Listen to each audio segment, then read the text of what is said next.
안녕하십니까. 주일교회 성도 여러분, 양육 클래스 영화 묵상을 듣는 모든 분들께 안부를 전합니다. 오늘은 제7강 영화 유대인에 대한 이해를 같이 나누겠는데요. 먼저 그 전에, 지난 시간에 두 영화를 소개해 드렸죠. 글루미 선데이와 사이먼 버치라는 영화를 소개해 드렸는데, 그 두 영화의 대비를 통해서 참 많은 것들 생각하게 되셨을 것 같습니다. 꼭 두 편은 아니더라도 사이먼 버치 보셨을 것 같은데요. 그 영화 속의 인간에 대한 이해를 이렇게 같이 다루었는데 정말 어떠셨는지 되게 많이 궁금하네요. 그래서 참 영화 한 편, 어쩌면 글루미 선데이에 나오는 그 노래 한 곡을 듣고 사람이 죽어야겠구나라고 이렇게 할 수도 있을 것 같고요. 또 반면에 영화 한 편을 보고 또는 어떤 노래 한 곡을 듣고 죽으려고 했다가 살아야겠구나라고 이렇게 할 수도 있을 것 같습니다. 일전에 제가 한 이야기를 우연히 들었던 게 기억이 나네요. 가수 중에 이수영이라는 가수가 있지 않습니까? 기독교 방송에서 이렇게 또 진행도 하고 있는 걸로 알고 있는데요. 한 번은 그런 얘기를 방송에서 하더라고요. 이렇게 있는데, 한 번은 부산인가 저쪽 남쪽 끝에서 어떤 분들이 찾아왔대요. 할머니하고, 아빠하고, 손주하고, 이렇게 셋이, 이수영 씨를 찾아왔다고 합니다. 그래서, 무슨 일이세요? 했더니, 그분들이 이렇게 눈물을 흘리면서 손을 꼭 잡고, 너무 감사하다고 이렇게 하더라는 거예요. 그래서 저는 처음 보는데 무슨 일이냐 그랬더니 사실은 그 가족이 참 문제가 많고 너무 절망적인 상황이고 그래서 이렇게 다 이렇게 극단적인 선택을 하려고까지 했었다고 해요. 그런데 우연치 않게 삶을 포기하는 그 상황 속에서 이수영이라는 가수가 부르는 그런 노래들을 듣게 됐다고 하더라고요. 그런데 그 노래를 들으면서 너무나 많은 위로와 위안을 얻게 되었고, 그래서 다시 살아야겠다, 다시 열심히 정말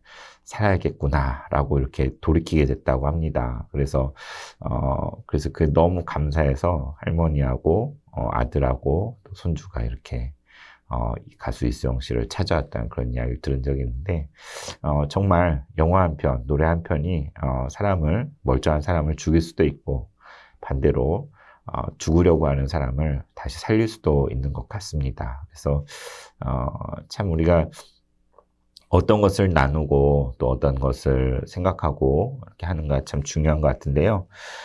오늘은 이제 이어서, 7번째 시간, 제목은 영화와 유대인에 대한 이해라고 이렇게 달아봤습니다. 여러분, 예수님이, 민족이 어디에 속하셨죠? 아시는 대로 예수님도 유대인이십니다. 다윗의 자손이시잖아요.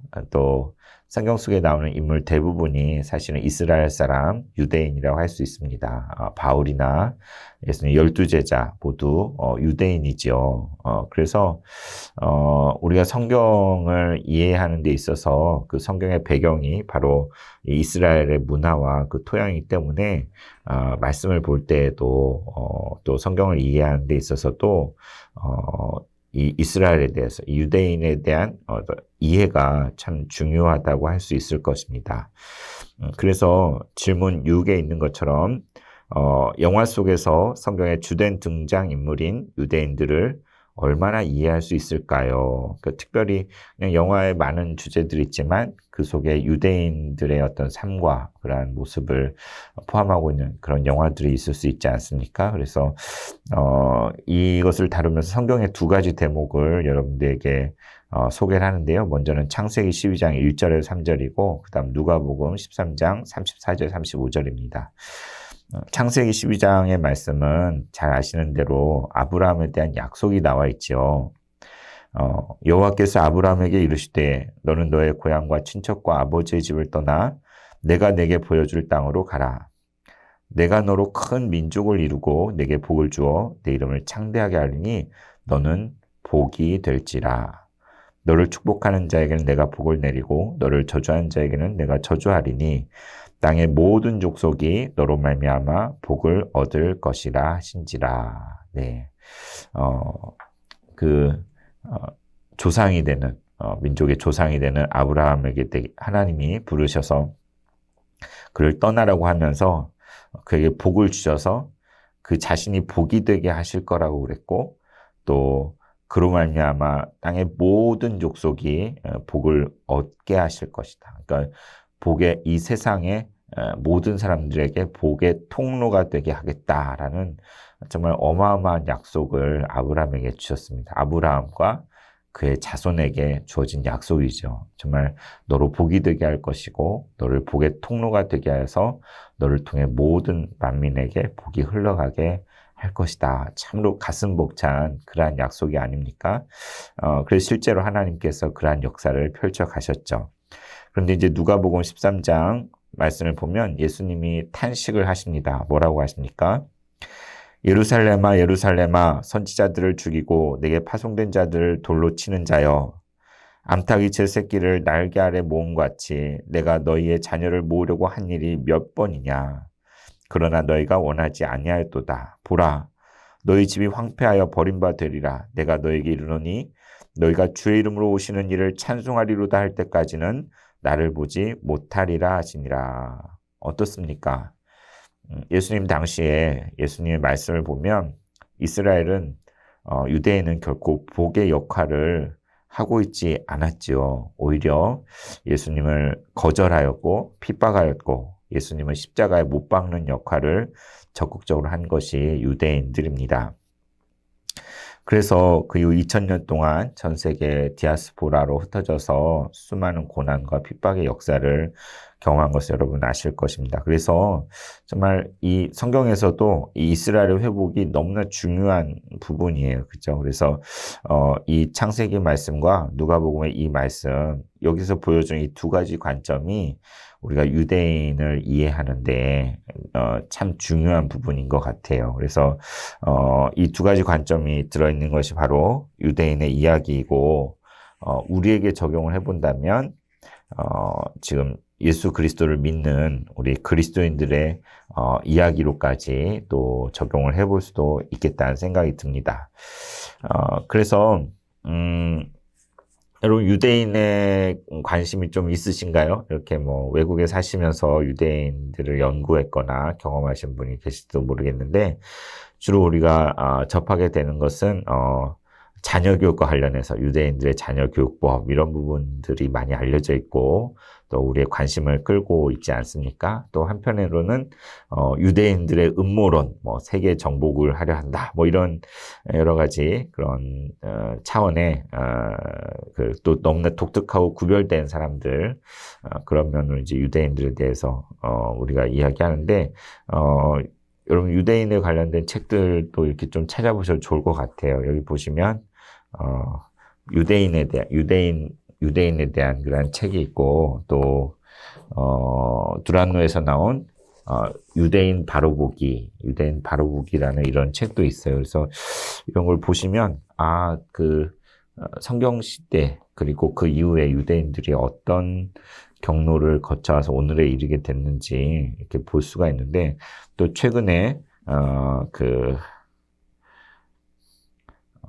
시몬 비젠탈의 모든 용서는 아름다운가 이런 책을 제가 추천을 받아서 읽었는데, 이거는 이제 2차 세계대전 당시에 홀로코스트를 경험했던 이 시몬 비젠탈이 SS 나치의 어떤 그런 조우하면서 가운데 용서에 대해서 고민하는 그런 부분들을 다루고 있는 모든 용서는 아름다운가, 그런 이런 책도 유대인들의 사고방식이나 그런 생각을 이해하는 데 참 좋은 것 같고요. 또 한나 아렌트가 지은 전체주의의 기원이라는 그런 책에서도 전체주의와 관련해서 반유대주의, 당시 옛날에 유럽이나 또 서구 사회에 이렇게 많이 퍼져 있었던 반유대주의가 어떤 식으로 이렇게 조직되었는지 그런 것들을 보여주고 있는데, 먼저 이렇게 좀 소개할 영화는 회복이라는 이 영화입니다. 회복. 네. 보신 분이 계실지 모르겠어요. 우리나라 김종철 감독이 만들어서 2009년에 개봉을 했는데요. 다큐멘터리로 되어져 있습니다. 그래서 가수 박지윤이 나레이션을 했고요. 이 회복이란 영화는 지난 2000년간 핍박과 고난, 분노와 갈등의 역사가 아직 남아있는 그 이스라엘 땅을 조명하고 있어요. 그래서 그 땅에서 다시 예수의 이름을 세우기 위해서 목숨을 건 메시아닉 주, 그러니까 유대인이지만 예수님을 믿는 그러한 유대인들을 메시아닉 주라고 이렇게 일컫죠. 근데 그들의 신앙과 그 땅을 향한 눈물 어린 기도, 바울이 자기 동족을 위해서 간절히 기도했던 것처럼, 눈물 흘렸던 것처럼, 이 메시아닉 주의 이야기, 그리고 정말 그 내용에 귀를 기울이게 하는 그러한 영화, 그러니까 이 회복이란 영화인데, 이 내용을 보시면 정통파 유대인들과의 극한 대립과 갈등이 이렇게 잘 나타나고 있습니다. 그래서 실제로 폭탄 테러가 일어나고 또 메시아닉 주들을 향하여서 폭력이 행사되는 그런 걸 보게 되는데, 오늘날 예루살렘이 유대교, 또 기독교, 이슬람교 3대 종교의 성지이지 않습니까? 그래서 현재의 이스라엘 상황들을 이해하는데 이 회복이란 영화를 한번 보시는 것도 참 좋겠다는 생각이 듭니다. 그런데 이제 회복이란 영화를 소개했지만 오늘 이 시간에 다룰 그 영화는 많은 분들이 보셨을 것 같아요. 고전 중에 고전이라고 할 수 있는 지붕 위의 바이올린, 피들러 온 더 루프라는 이 영화를 여러분에 소개할까 합니다. 제가 너무 옛날 영화들을 여러분에게 많이 소개하는 것 같은데요. 아시는 대로 이 지붕 위의 바이올린은 뮤지컬 영화죠. 그래서 여러분 혹시 이제까지 보았던 영화 중에 뮤지컬로 된 영화들이 어떤 게 있는지 떠오르시는지 모르겠어요. 어떤 게 있죠? 가장 대표적인 게 사운드 오브 뮤직. 참 너무 좋은 영화죠. 우리의 감동을 주고, 근데 그 영화도 찬찬히 보면 참 기독교적인 그런 정서가 이렇게 깔려있는 영화인 것 같은데요. 사운드 오브 뮤직이 있고, 또 어떤 영화가 기억나십니까? 전 참 옛날에 봤던 하늘을 나는 메어리 포핀즈. 역시 줄리 앤드류가 이렇게, 줄리 앤드류 맞나요? 주연으로 한 하늘을 나는 메어리 포핀즈, 이렇게 우산을 쓰고 날아가는 그러한 영화도 기억이 납니다. 최근에 메어리 포핀즈 리턴즈라는 영화가 또 개봉하기도 했었는데, 또 Singing in the Rain, 사랑은 비를 타고, 이런 영화도 참 너무 좋은 영화인 것 같고, 또 프랑스 영화 중에 쉐브레 우산, 다들 보셨을 것 같아요. 이 강좌 들으시는 분들은. 쉐브레 우산도 정말 참 아련한 그런 뮤지컬로 되어진 그런 영화죠. 최근에는 어떤 영화들이 있을까요? 디즈니에서 나온 영화들이 많이 이제 아무래도 춤과 노래가 많이 가미된 영화가 많고, 또 제가 보진 못했지만 맘마미아나 라라랜드, 또 레미제라블 이런 영화들이 있었던 것 같아요. 그리고 가장 최근에 캐치라는 영화가 뮤지컬을 이렇게 영화로 했는데 좀 잘 안 됐던 것 같기도 하고, 그래서 이렇게 영화 속에 춤과 노래가 가득 찬 그런 영화들이 있는데, 그 중에 가장 대표적인 것이 바로 지붕 위의 바이올린이지요. 개봉은 1971년에 했습니다. 그래서 시간이 역시 그린마일처럼 180분, 3시간에 걸친 그러한 영화입니다. 그래서 중간 인터미션 시간도 이렇게 있거든요. 그리고 감독은 노만 주이슨이고, 출연은 여기 본드 차임 토플, 노마 크레인, 레너드 프레이, 볼리 피콘 등 이렇게 여러 사람들이 출연했는데, 이 영화는 1972년 아카데미 8개 부분에 노미네이트가 됐고, 그 중에 촬영, 음향, 음악상 3개 부분을 수상했다고 합니다. 이 영화의 중요한 그 음악의 작곡가는 제리 복이라는 사람이 했고, 또 여기 지붕의 바이올린, 이렇게 바이올린을 켜는 그 음악은, 그 연주는 아이작 스턴이라는 유명한 바이올리니스트가 이렇게 연주를 하였습니다. 그래서 이 지붕의 바이올린이라는 영화에 대해서 이렇게 그 배경을 말씀드리면, 그 원작은 러시아 작가인 슐렘 알레이켐이라는 사람이 이디시어로, 그러니까 이제 유대 방언이라 했는데 이디시어로 쓴 연작 극본 테브예와 딸들이라는 게 이제 그 원작이 되는데, 이것이 이제 1964년에 미국의 브로드웨이에서 뮤지컬로 이렇게 만들어졌어요. 그래서 그것을 처음 공연한 이후로 엄청난 센세이션을 일으키게 되었습니다. 아니, 뭐, 유대인들의 삶을 그 주제로 한 영화가 뭐가 흥행을 할 수 있을까, 이렇게 잘 될 수 있을까, 그런 우려가 있었는데, 놀랍게도, 이 영화가 큰 흥행을 해서 26개월 동안 900회 공연이 이렇게 매진이 됐었다고 합니다. 그래서 무려 브로드웨이에서 3,200회 공연을 기록하여서 세계 뮤지컬 역사상 유례없는 큰 기록을 하였는데요. 바로 이 뮤지컬을 이제 스크린으로 가져온 게 이 지붕의 바이올린이라는 영화죠. 감독 노만 주이스는 이 영화 외에도 밤의 열기 속으로 또 지저스 크라이스트 슈퍼스타 등의 그런 영화들을 연출한 세계적인 대감독인데 특별히 인종차별의 부당성을 고발한 3부작으로 유명하다고 합니다. 사진에 나와 있죠. 그리고 이 뮤지컬의 주인공으로 나온 차임 토플은 원래 뮤지컬에서도 주연이었는데 이 영화에서도 이제 동일하게 주연으로 이렇게 출연을 했습니다. 그리고 참 그 연기가 너무나 기가 막힌 것 같아요. 그 춤과 노래와 연기가 너무 기가 막힌데, 그리고 이 영화 속에 나오는 결혼식에 삽입된 곡 Sunrise Sunset 들어보셨을 거예요. 너무나 유명해서 많은 분들의 추억의 음악으로 이렇게 알려져 있는데, 실제로 찾아보니까, 유대인들 중에 정말 유명한 바이올리니스트가 참 많다고 합니다. 세계적인 바이올리니스트가 유대인들이 참, 역사상에 많이 존재했는데, 왜 유대인들이 그렇게 유명한 바이올리니스트가 많을까? 그 이유를 이렇게 살펴보면, 그들의 역사가 밤낮 쫓겨다니고 또 이렇게 핍박을 받는 그러한 역사를 가지고 있었기 때문에 한 곳에 오래 있을 수 없었잖아요. 그래서 이렇게 피아노나 무슨 그런 악기들을 할 수가 없는 거죠. 그래서 가지고 다닐 수 있는, 들고 다닐 수 있는 간편한 그런 바이올린을 켜게 되고 그래서 그 유명한 바이올리니스트 중에 유대인들이 참 많다고 합니다.